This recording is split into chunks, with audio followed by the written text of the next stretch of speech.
혹시 매년 봄마다 다이어트 하시는 분 계세요? 저 10년 넘게 그랬어요. 매년 봄이 오면 봄맞이 대청소하듯이 해독 다이어트 한 달, 저칼로리 식단으로 4kg 뺐어요. 근데요, 겨울이 되면 그대로 돌아와 있어요. 그래서 또 봄이 되면 또 해요. 10년을요. 그게 반복이라는 걸 알면서도 멈출 수가 없었어요. 봄마다 하는 의식처럼 돼버렸거든요. 그 반복을 끄는 게 뭔지 아세요? 다이어트를 더 열심히 한 게 아니었어요. 다이어트 자체를 버린 거예요. 오늘 그 이야기 해드릴게요. 지금 이 영상을 보고 계신 분들 아마 이런 상황이실 것 같아요. 봄 되면 옷이 작아지고 뭔가 해야 할 것 같은 조급함이 옵니다. 또 시작해야 하나 싶은데 또 해봤자 소용없을 것 같기도 하고요. 이게 외적으로 보이는 문제예요. 매년 같은 계절에 같은 숫자로 돌아오는 몸. 근데 더 힘든 건 사실 속마음이에요. 나는 왜 이렇게 의지가 약할까? 이번에도 요요하면 어떡하지? 이 나이에 뭐 체질이 바뀌긴 할까? 이런 생각 드시죠? 저도 그랬어요. 그리고 그게 의지의 문제가 아니었어요. 방법이 처음부터 틀렸던 거죠. 다이어트가 왜 반복될까요? 답은 단순해요. 뺐다가 돌아오는 구조 자체를 바꾸지 않았기 때문이에요. 3, 4kg를 빼는 건 사실 어렵지 않아요. 한 달 굶다시피 하면 되죠. 근데 몸은 알고 있어요. 이게 일시적이라는 걸. 그래서 끝나는 순간 원래 상태로 돌아가요. 이걸 요요라고 부르죠.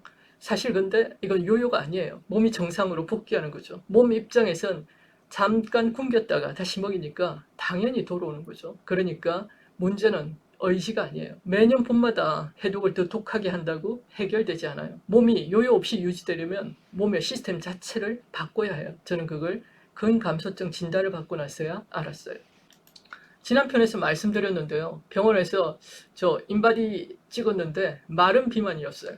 채식주의자로 나름 건강관리 잘하고 있다고 믿었는데 그날부터 생각이 바뀌었어요. 내가 매년 봄마다 뺐다 찌우는 동안 몸속에서 무슨 일이 일어나고 있었던 걸까 파고들었죠. 그러다 박용욱 교수님의 스위치온 다이어트를 만났어요. 한 달 동안 제대로 따라했어요. 핵심은 두 가지였어요. 좋은 단백질과 지방으로 연료를 바꾸는 것, 그리고 먹지 않은 시간을 확보하는 것. 그게 끝이었어요. 굶는 게 아니었어요. 오히려 제대로 된 걸 잘 먹는 거였어요. 그래서 무엇을 먹느냐, 언제 피우느냐를 바꾼 거죠. 한 달 후 처음으로 요요 없이 유지가 됐어요. 그때부터 지금까지 하루 16시간 공복을 유지하고 있습니다.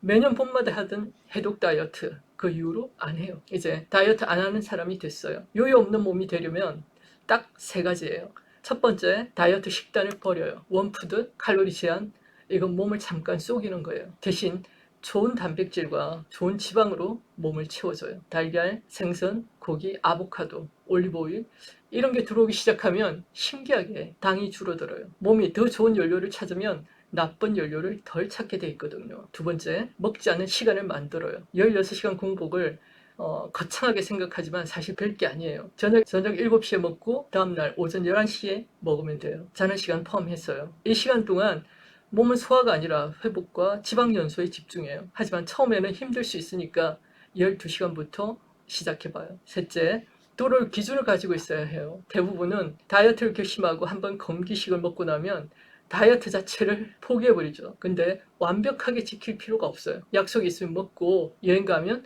또 즐기면 되죠. 근데 들어올 자리가 있어야 해요. 내일은 다시 11시에 첫 끼니. 이 한 줄이 요요를 막아요. 완벽함이 아니라 회복력이죠. 오늘 딱 한 가지만요. 오늘 저녁 식사 시간을 정하세요. 7시에 먹었으면 다음날 오전 11시까지 공복. 8시에 먹었으면 오전 12시까지. 아무것도 안 바꿔도 돼요. 먹는 내용은 내일부터 천천히 바꾸세요. 딱 이 하나만 비워두는 시간 오늘 밤부터 시작이에요. 이 구조 없이 계속 가면 어떻게 되냐고요? 매년 봄마다 한 달 고생하고 겨울에 다시 원점. 10년이 20년이 되고 20년이 30년이 돼요. 그리고 나이가 들수록 근육은 빠지는데 지방은 그대로예요. 마른 비만이 점점 심해지는 거예요. 체중계 숫자는 괜찮아 보여도 몸속은 조용히 무너지고 있는 거예요. 반대로 연료를 바꾸고 비우는 시간을 확보하면요. 3개월 후 봄이 와도 조급하지 않아요. 6개월 후 작년 겨울 옷이 그대로 맞아요. 그리고 1년 후면 해독 다이어트가 생각조차 안 나요. 다이어트를 열심히 했을가 아니에요. 다이어트가 필요 없는 몸이 됐기 때문이죠. 저 지금 매년 봄마다 하던 그 해독 다이어트 이제 안 해요. 봄이 와도 그냥 봄이에요. 다이어트를 잘하는 게 아니라 다이어트가 필요 없어지는 것. 자, 그럼 오늘 핵심 한번 정리해 볼게요. 하나, 요요는 의지의 문제가 아니라 구조의 문제예요. 둘, 연료를 바꾸세요. 좋은 단백질과 지방으로. 셋, 비오는 시간을 만드세요. 16시간 공복. 넷, 들어올 기준 하나만 있으면 돼요. 자, 그럼 다음 편에서는요, 뇌 건강이랑 근육이 어떻게 연결되는지 슈퍼에이스들이 공통으로 하는 한 가지 가지고 올게요. 댓글에 지금 봄맞이 다이어트 계획이 있으시면 한번 써주세요. 저랑 같이 바꿔봐요. 슈퍼에이즈 연구소 진이었습니다. 감사합니다.